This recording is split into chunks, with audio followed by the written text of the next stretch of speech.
Здравствуйте, меня зовут Тимушанов Миша. Я хочу вам рассказать о профессии столяра. Столяр – это мастер, профессиональный рабочий, работающий с деревом.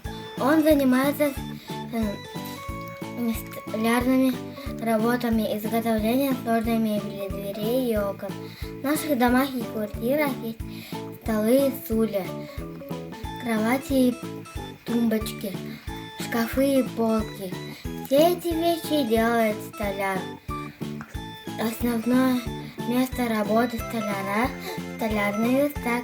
Это специальный стол, оборудованный таким образом, чтобы на нем можно было обрабатывать древесину. Инструменты, которые использует столяр – рубанок, пила, топор, стамеска, шуруповерт, клещи, отвертка. Столяр, у тебя руки золотые, и творения у тебя, в общем-то, простые.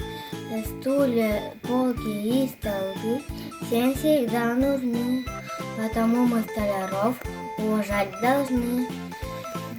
Мебелью столяр мастер настоящий, мебелью украсит дом.